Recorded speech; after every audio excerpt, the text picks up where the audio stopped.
Sí, gracias. Ok, muy buenos días a todos. En esta ocasión les vengo a presentar cómo sucedió esta revolución dentro de la ciencia, específicamente en la física, en la cual sucedió hace aproximadamente 100 años, como bien ya explicó el maestro hace unos instantes, sobre la física cuántica y también, por supuesto, la relatividad general. Y como él bien especificó hace unos momentos, cómo ha avanzado inmensamente la tecnología a partir de estos hallazgos para explicar diversos fenómenos que eran casi que imposibles de comprender por qué sucedían. Pero antes de eso, quiero darles un contexto que cómo era la física antes de esta revolución científica. La siguiente, por favor. Ok, del contenido de esta plática, primero, como les especifiqué hace unos momentos, vamos a hablar sobre cómo el contexto de la física antes de esta revolución. Luego de ahí, cuando ya estemos dentro del contexto de cómo era la física antes de esta revolución, vamos a ver los distintos fenómenos que se pudieron explicar y cómo estos fenómenos dieron un gran avance tecnológico dentro de nuestra historia. ¿Ok? La siguiente, por favor. Entonces, primero, ¿qué es la física? Hay que comprender primero, antes de adentrarnos dentro de la mecánica cuántica y la relatividad general, hay que comprender primero qué es la física. Ok, la física, de una forma muy general, explica los fenómenos que suceden en el universo y en la naturaleza. Y la física especialmente se divide en dos ramas: la física clásica y la física moderna. En la física clásica se desarrolló a principios del del año 1600, y la siguiente, por favor. Y principalmente comenzó con Galileo. Pero ¿qué dice la física clásica? Dentro de la física clásica hay diversas ramas de conocimientos. Está la mecánica, muchos de ustedes ya han visto movimientos de movimiento rectilíneo uniforme, movimiento parabólico, y algo distinguido de esa física clásica es que era muy precisa y ordenada. Es decir, si ustedes tenían las condiciones iniciales de un sistema, por lo tanto, movimiento parabólico, que a lo mejor la anterior, como en este caso, ya han resolvido problemas en los que les dan las condiciones iniciales y ustedes pueden predecir el futuro de la trayectoria de esta pelota. Por ejemplo, si les dan una altura y les dan la velocidad inicial, pueden ustedes predecir con total exactitud a qué distancia va a caer esa pelota o qué altura va a tener en cierto tiempo. Como pueden ver, la física es muy precisa. Básicamente lo que estamos haciendo es prediciendo el futuro de la trayectoria de esa pelota, y en realidad eso es fantástico. Pero ¿qué pasa? Cuando ya nos adentramos dentro de la física moderna, que es la revolución que se llevó a cabo a principios del siglo XIX, nos vamos a dar cuenta de que esto realmente, principalmente a escalas muy pequeñas como los átomos, esto no sucede así. ¿Ok? Entonces, esta es la perspectiva que tenía el mundo de la física clásica antes de la revolución cuántica. ¿Ok? Y como verán, pues estos son problemas que ya muchos de ustedes han visto en secundaria: movimiento rectilíneo uniforme, tiro parabólico, algunos principios de termodinámica, temperatura. Incluso la óptica también es considerada, está considerada dentro de la rama de la física clásica. ¿Ok? Entonces, primero comenzó con Galileo. Galileo aportó mucho conocimiento al área de la física. De hecho, él aportó mucho también al área de la óptica con sus telescopios galileanos. También estudió el movimiento y la caída libre de los cuerpos, de que si soltamos dos objetos a la misma altura de diferente masa, podría ser un elefante y un lapicero. En ausencia de fricción, estos objetos caen al mismo tiempo. Y bueno, él comenzó pues básicamente la física como ciencia, pues basada tanto en la observación como en la medición. No obstante, el que terminó de consolidar todos estos conocimientos de la física clásica, la siguiente por favor, fue Isaac Newton, que es considerado uno de los científicos más brillantes que ha dado la humanidad. De hecho, por ahí dicen de que Si preguntan por el segundo científico más importante en la historia de la humanidad, pues ahí puede haber serios debates, porque uno puede decir Darwin, otro puede decir incluso Albert Einstein, y hay muchos científicos, Marie Curie. Pero si preguntan por el científico más importante en la historia de la humanidad, no hay duda de que él es Isaac Newton. De hecho, él a una corta edad, él ya había formulado las leyes de Newton, la ley de la gravitación universal, entre otras cosas también. Independientemente a Leibniz, él desarrolló el cálculo diferencial y cálculo integral, que por cierto ahí hubo un debate interesante con Leibniz. Leibniz también era un científico que también aportó mucho al área de cálculo diferencial y cálculo integral. Sin embargo, su mayor pecado fue pues entrar en un debate con el científico más importante en la historia de la humanidad. Y de hecho, él desarrolló el cálculo diferencial y cálculo integral mientras estaba la epidemia, y que creo que fue por ahí del año 1680, creo que fue. Y como pueden ver, él solito aportó mucho conocimiento a diversas áreas de la física, también de la óptica. Un dato curioso es de él, que para explicar cómo el ojo humano podía, cómo veía la luz, de hecho él se metió una aguja para ver dentro de su ojo cómo era el comportamiento de la luz dentro del ojo. Tanta era su curiosidad que incluso se llegó a hacer daño físicamente.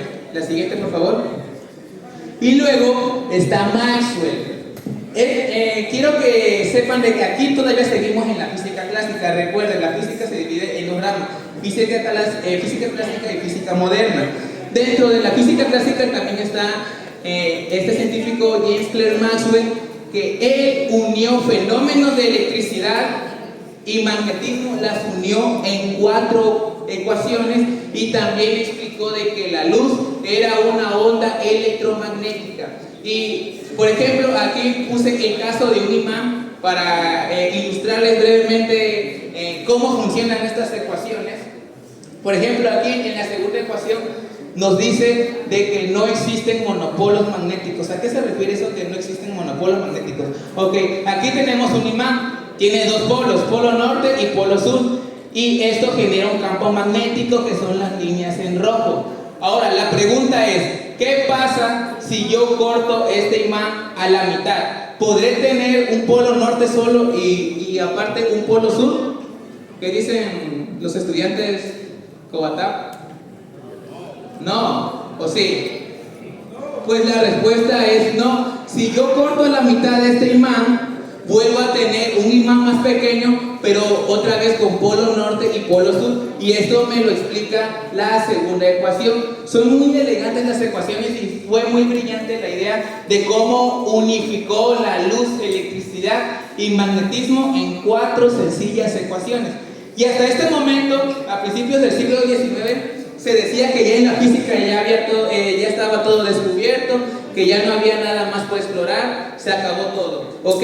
Ya habían unificado la luz y la electricidad del magnetismo. Newton ya había explicado el movimiento de los planetas junto con Kepler, entre otras cosas. También había aportado a la óptica y al electromagnetismo. Pues ya no había nada más por descubrir. La siguiente, por favor. Sin embargo, Max Planck fue un científico y él quería hacer su tesis, y a lo que su director de tesis le había comentado, no, mira, ya la verdad hay muy poco por descubrir en la física, ya todo está descubierto. Pero él quiso abordar el problema del cuerpo negro. ¿Qué es un cuerpo negro? Un cuerpo negro es un objeto teórico simplemente matemático, en la cual este objeto recibe radiación y vuelve a emitir radiación, pero no es la misma radiación con la que incide, sino este objeto incrementa su temperatura y emite radiación. Lo podemos ver así. Imaginen una varilla de metal. Si nosotros aumentamos la temperatura de esa varilla de metal, pueden ver que emite como una luz de color rojo, y si la calientas más, ese metal se vuelve como que color anaranjado. ¿Por qué? Por su temperatura. Entonces eso es un cuerpo negro. Y un ejemplo de aproximación de un cuerpo negro podría ser nuestro Sol. Nuestro Sol se aproxima al comportamiento de un cuerpo negro. Ahora, los físicos de esa época querían calcular la radiación que emite ese cuerpo negro. Pero ¿qué pasa? Se encontraron con algo de que a longitudes de ondas pequeñas, la radiación se iba infinito. Pueden ver esta gráfica de aquí, esa radiación se va infinito. Y a ese fenómeno se le llamó la catástrofe ultravioleta. Entonces ahí había un problema. O sea, ¿por qué cuando yo quiero calcular la radiación que emite un cuerpo negro, esa radiación se me va infinito? Recuerden, físicamente no es posible tener energías infinitas, radiación infinita, eso físicamente no existe. Entonces, Max Planck abordó ese problema.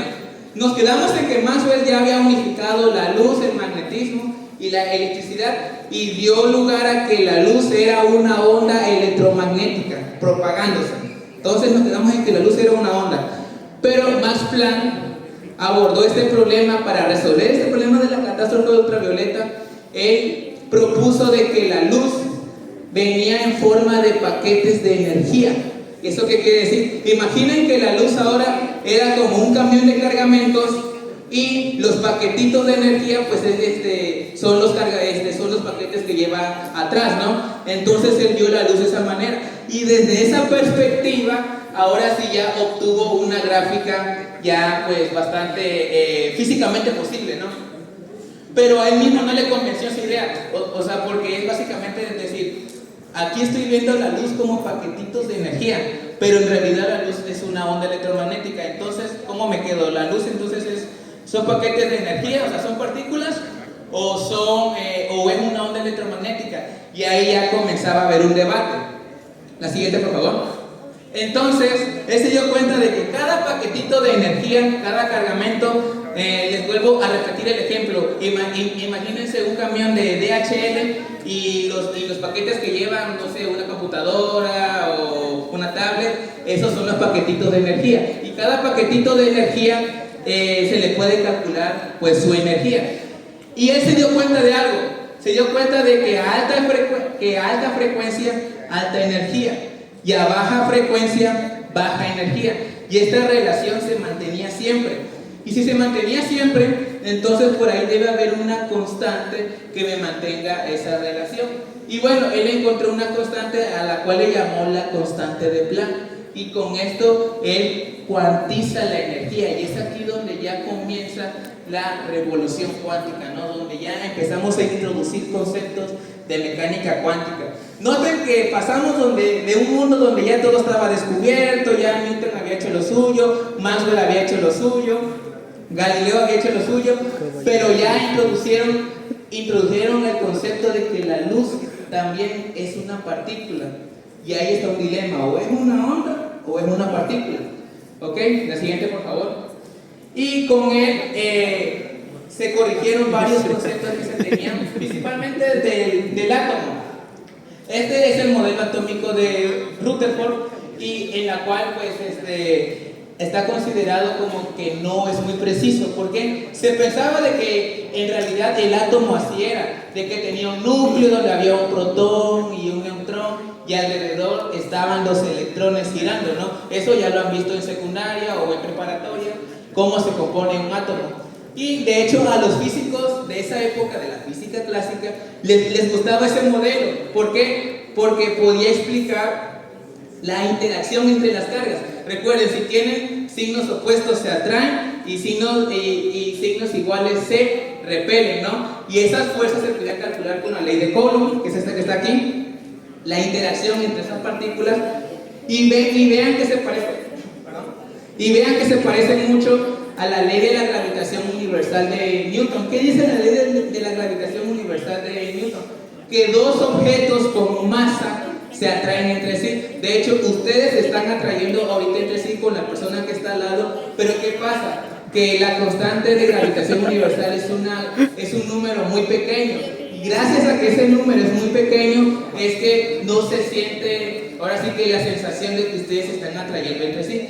Por ejemplo, si ustedes toman su masa en kilogramos, sería la M1, y la comparan con su compañero de al lado, pueden calcular la fuerza de atracción entre ustedes y pues le va a dar un número muy, muy pequeño. Y vean que les gustaba esa simetría de que se parecía mucho esta ecuación que describía la interacción entre cargas y la ecuación en este caso de cómo se atraían los planetas. Pero ¿qué pasa? Hay una pequeña gran diferencia entre un electrón y un planeta, ¿verdad?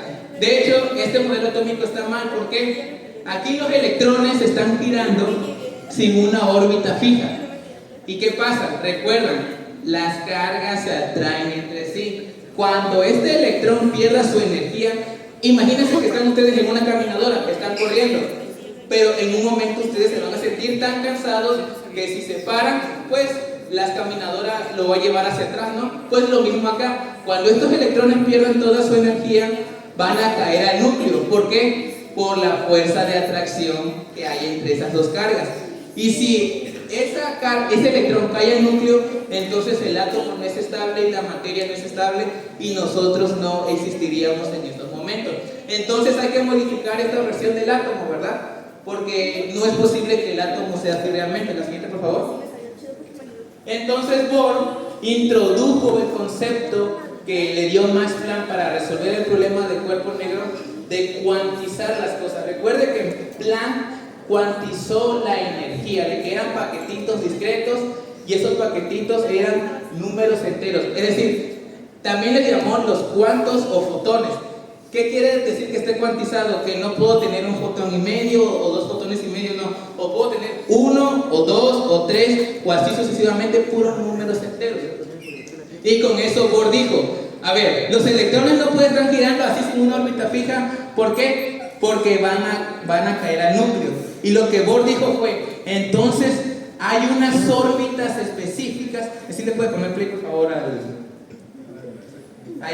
Hay unas órbitas específicas en las cuales esos electrones están girando. Solamente órbitas específicas. ¿Y qué pasa? También esos orbitales, a los cuales llamó él, que son los que han visto en sus clases de química, esos orbitales se llenan. Es decir, por ejemplo, supongamos que esta primera fila ya está llena de electrones, pasan al siguiente nivel de energía, que son los orbitales S, P, D y F, ¿verdad? Entonces Bohr ya introdujo un concepto cuántico para darle una mejor perspectiva y con mayor precisión al átomo, que es lo que ustedes igual ven a este nivel en sus cursos de química o física. La siguiente, por favor.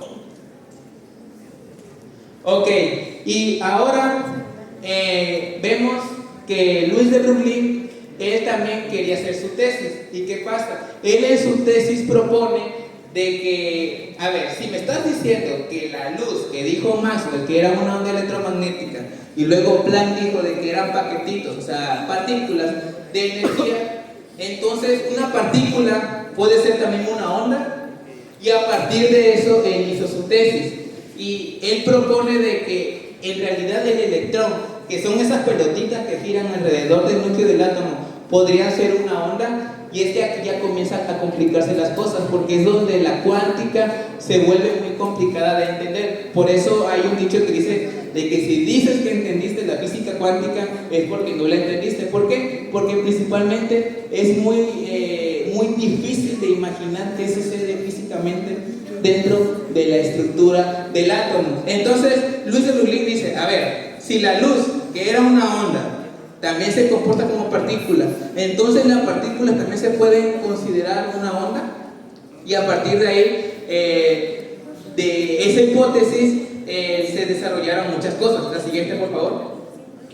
Y es aquí donde Schrödinger propone su modelo atómico, otra perspectiva del átomo. Ahora él propone de que se encuentra el núcleo del átomo, donde están los protones y los neutrones. Pero él ahora dice de que en realidad el electrón es una onda. Ya no es una caniquita girando alrededor del núcleo. Y es que aquí es donde también sucede la siguiente revolución cuántica. Y de hecho este es el modelo más preciso del átomo que se tiene hasta el momento. De que el electrón también se puede comportar como una onda. Y es que realmente es muy complicado de entender, porque el electrón como tal no ocupa un lugar en el espacio, pero tiene masa. Pero si me estás diciendo que la materia es todo lo que ocupa un lugar en el espacio, ¿por qué el electrón tiene masa si no ocupa un lugar en el espacio? Y entonces es ahí donde ni siquiera, hay veces que también tenemos dificultades para comprender conceptos básicos como qué es la masa o inclusive qué es la materia. Y entonces Schrödinger propone este modelo atómico donde ahora el electrón ya es una onda. Pero recuerden en el modelo pasado de que el electrón estaba girando alrededor del núcleo. Pero ahora ya no imaginemos que son pelotitas, sino es una onda. Sí, es muy complicado de entender. Y con esto vamos, la siguiente por favor. Y ahora sucede algo interesante. Ahora se vuelve todo incierto cuando vemos al electrón como una onda. ¿Por qué? Porque no podemos saber con exactitud en qué posición está el electrón, sino hay cierta probabilidad de encontrar al electrón. Y esto nos lo dice esta ecuación de Schrödinger. Y realmente nos vamos a enfocar en este símbolo en forma de tenedor que vemos aquí. Este símbolo es el que nos da la información en qué lugar es más probable que esté el electrón. Ya no podemos saberlo con exactitud. Es aquí donde todo se vuelve incierto. Partimos, recuerda que vimos al inicio de que si me daban las condiciones iniciales de movimiento parabólico o movimiento rectilíneo uniforme, podría yo predecir el futuro, a qué distancia iba a caer la pelota, a qué altura iba a estar en un cierto tiempo, pero ahora ya no puedo saber eso con exactitud. Todo se vuelve incierto, todo se vuelve probabilístico cuando hablamos de partículas más pequeñas o partículas subatómicas. ¿Ok? La siguiente, por favor. Sin embargo, a pesar de que el electrón no podemos saber con exactitud dónde está, ya sabemos de que hay ciertas probabilidades de encontrarlo, ¿ok? Y sin embargo, hay zonas donde es más probable de encontrarlos, y esas zonas son los orbitales. Aquí pueden ver el átomo de hidrógeno. Este es el átomo de hidrógeno, el primer elemento de la tabla periódica, y estas son los orbitales. Estas luces que brillan son las zonas donde es más probable que esté el electrón. Recuerden, no lo podemos saber con exactitud dónde está, sin embargo, es más probable de que esté en esas zonas. Ahora, ¿el átomo es así? ¿El átomo de hidrógeno es así realmente? Pues la respuesta es no, porque en realidad, por ejemplo, de un átomo que yo puedo tener aquí en la palma de mi mano, la probabilidad de encontrar al electrón está distribuida por todo el espacio, a como lo puedo encontrar en esos orbitales, a como lo puedo encontrar en Marte o en Júpiter, de un electrón que está aquí, de un átomo que está aquí. Pero sin embargo hay ciertas zonas donde es más probable encontrarlo, y esos son los orbitales, que son los que vemos aquí, que son las zonas muy brillantes. ¿Ok? La siguiente, por favor. Ok, ahora ya con esto, entonces la luz se comporta como onda y luego como partícula, y también que las partículas se comportan como ondas, y esto dio lugar al experimento de la doble rendija. ¿En qué consiste este experimento de la doble rendija? Tenemos dos aberturas y por ello incidimos luz. Vean que la luz forma una interferencia, y vean que como la luz es una onda, se superpone y vemos la pantalla alrededor y vemos unas franjas, ¿verdad? En las zonas oscuras, ahí las ondas se cancelan, y en las zonas brillantes son donde ocurre una interferencia constructiva. Pero ahora qué pasa, también sabemos de que, esto es si vemos la luz como una onda. Ahora, ¿qué pasa si lo vemos como una partícula? Porque ya sabemos que la luz a veces se comporta como una onda y a veces se comporta como una partícula. Ahora, ¿qué pasa? Vamos a ver la siguiente, por favor. La perspectiva fue, antes viendo la luz como una onda, se forman unas franjas intensas seguidas de otras oscuras, y así sucesivamente. Ahora, ¿qué pasa si vemos la luz como una partícula? ¿Por dónde pasa el electrón? ¿Por acá o por acá?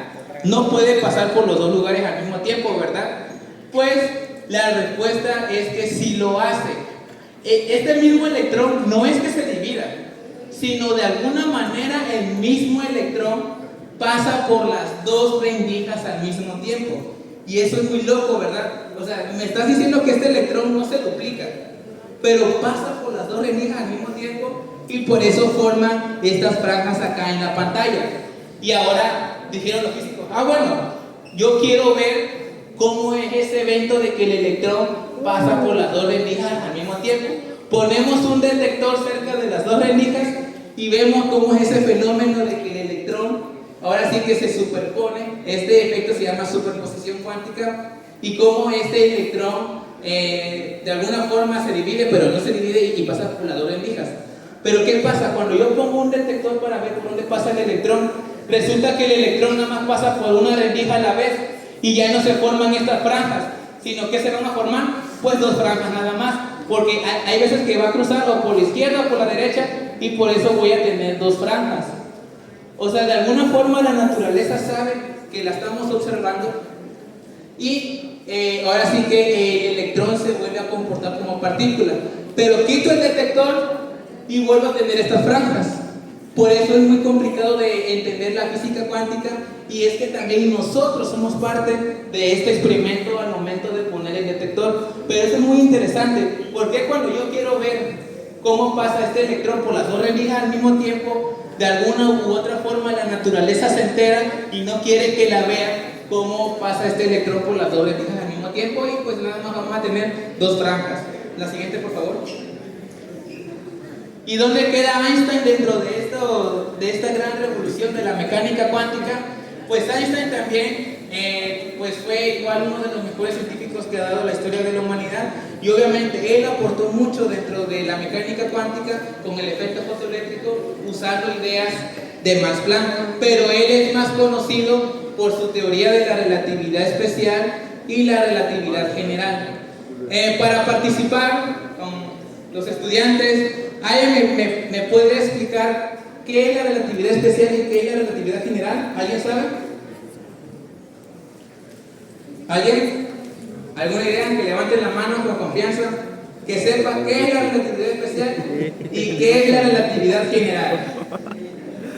Son dos formulaciones distintas, pero las dos las hizo Einstein y fue uno de los más grandes logros del intelecto humano: relatividad especial y relatividad general. ¿Qué nos dicen estas dos formulaciones? ¿Alguien que sepa o que tenga una vaga idea?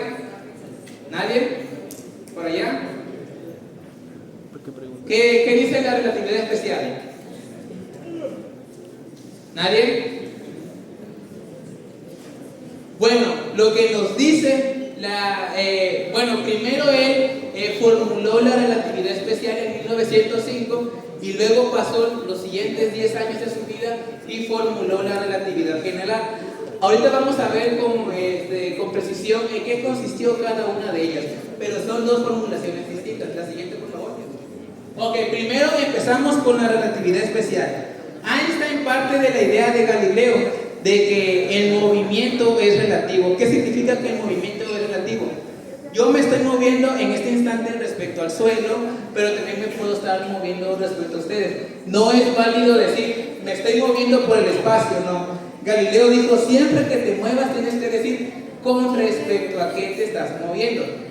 Por ejemplo, si yo lanzo una pelota a 100 km por hora, respecto a mí esa pelota va a 100 km por hora, ¿verdad? Pero un automóvil que va a la misma velocidad, 100 km por hora, ¿cómo vería la pelota? La vería en reposo, porque van a la misma velocidad.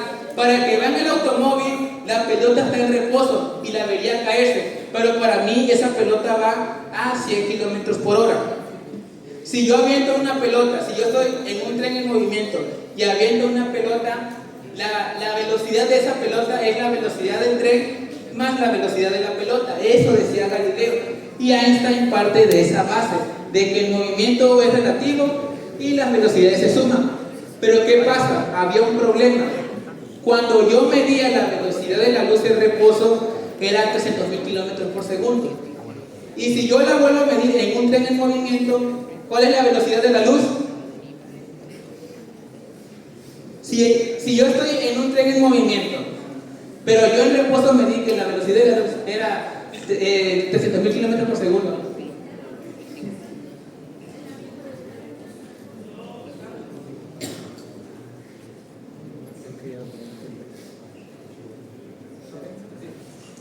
Ok, si yo me di que la luz era 300.000 kilómetros por segundo, yo estando en reposo, si la vuelvo a medir en un tren en movimiento, ¿cuánto daría la velocidad de la luz? ¿Alguien? ¿Nadie? Pues resulta que la velocidad de la luz también era la misma que cuando se medía en reposo. Y aquí Einstein dijo, o estamos midiendo mal la luz, o ¿qué sucede aquí? Pues resulta que la velocidad de la luz siempre va a la misma velocidad, siempre, 300.000 kilómetros por segundo. Pero si me estás diciendo que todo era relativo, pues no. Resulta que la velocidad de la luz es una velocidad absoluta. Incluso si yo me muevo a 300.000 kilómetros por segundo y según yo alcanzo a la velocidad de la luz, pues resulta que no. Si yo me muevo a esa velocidad, también vería a la luz moverse a 300.000 kilómetros por segundo. La siguiente, por favor.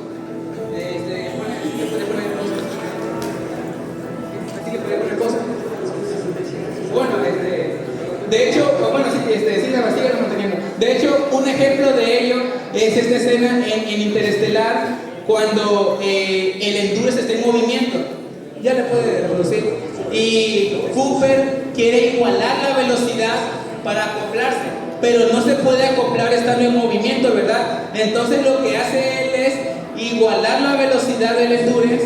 De esta forma, el Endurance estaría en reposo y ahora sí se puede acoplar perfectamente, ¿verdad? Ahí ven cómo va girando la estación espacial y él no se puede acoplar porque está en movimiento. Y aquí es uno de los ejemplos donde se aplican estos principios de relatividad, donde siempre que me muevo digo respecto a qué me estoy moviendo. Voy a dejar reproducirla para que ustedes vean cómo igualan las velocidades y él se acopla perfectamente. Listo para activar el mecanismo de acoplamiento.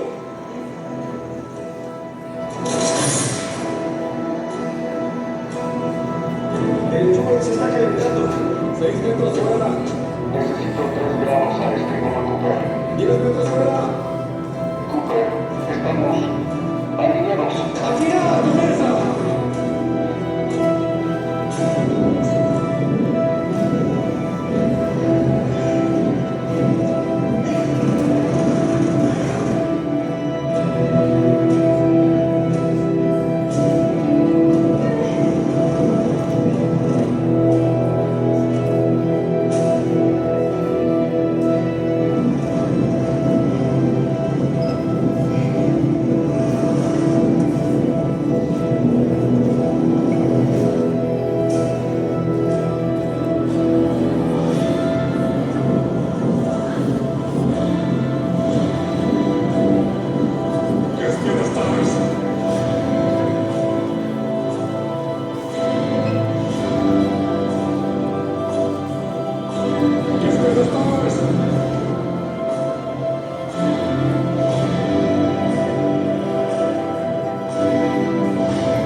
Ok, pues aquí vean cómo él igualó la velocidad angular del Endurance. ¿Por qué? Porque él no se podía aplicar, pero él dijo, oye, si igualo la misma velocidad angular que tiene la estación espacial, pues ahora yo vería la velocidad angular en reposo. ¿Por qué? Porque nos movemos a la misma velocidad y por eso fue que se pudo acoplar perfectamente.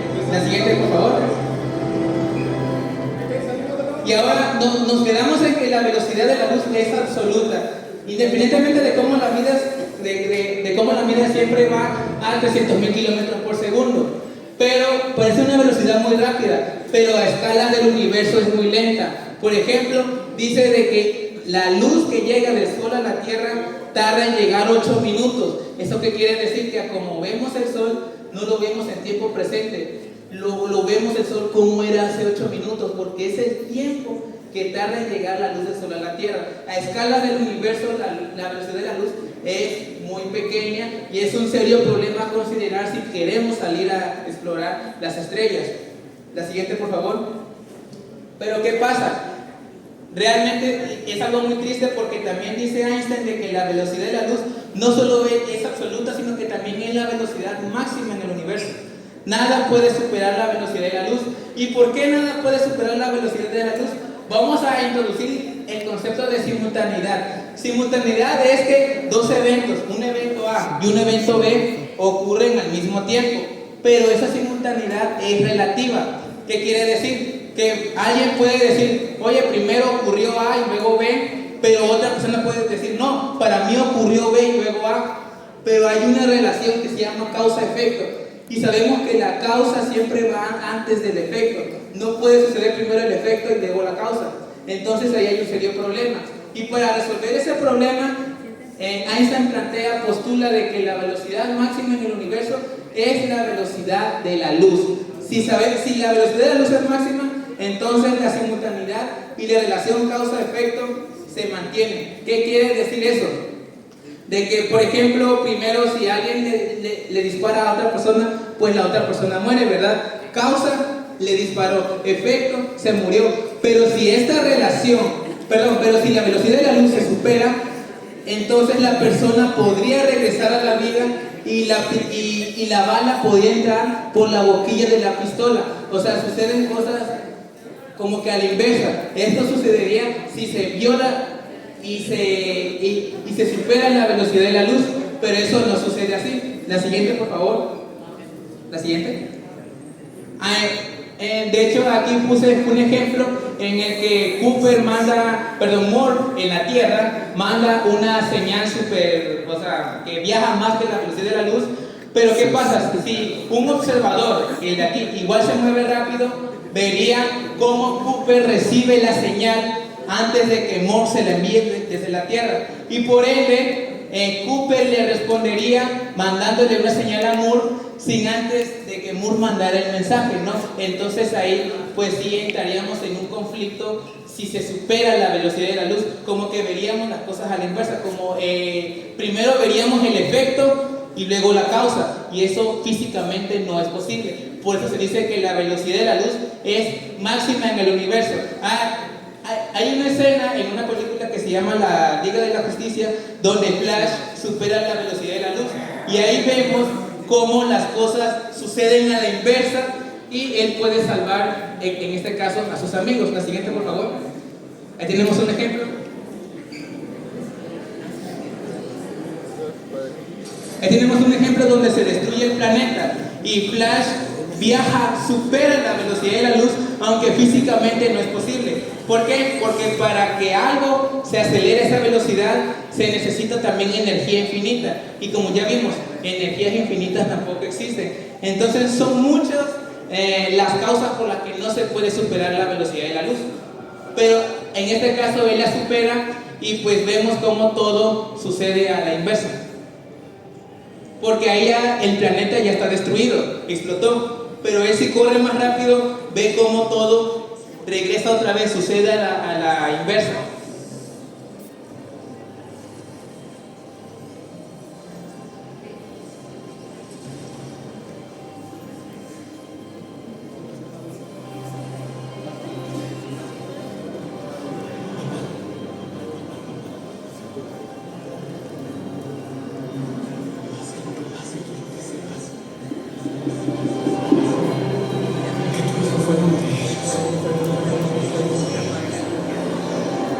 Uno de los mejores que hay.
Bueno, pues como pueden ver, todo sucedió a la inversa debido a que pues él superó la velocidad de la luz, aunque como ya bien expliqué hace unos momentos, esto físicamente no es posible. Para concluir, vieron cómo a partir del siglo XIX la física, pues ahora sí como su título, cómo se convirtió casi en ciencia ficción, donde un hombre del año 1500 o 1600, para él todo esto sería simplemente magia.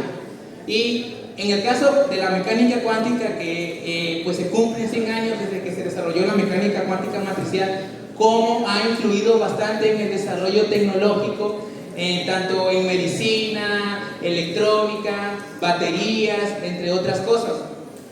Y en general la física tiene mucha variedad de conocimientos en las cuales todos ustedes pueden aportar su granito de arena. Pueden dedicarse a la ciencia de los materiales, a explorar, por ejemplo, la nueva generación de baterías. Está el área de la física médica, donde nosotros principalmente, bueno, ellos, los del área de física médica, tratan con la radiación, que en este caso de los tratamientos de los pacientes con cáncer. Ahí igual tiene mucho que ver la física médica, la física de partículas, explorar partículas todavía que quizás aún no hemos descubierto, como el taquión, que dice que viaja más rápido que la velocidad de la luz, la física teórica, relatividad, mecánica cuántica, demasiados conocimientos. Bueno, con esto doy por concluido esta ponencia. Muchas gracias. Un aplauso para todos.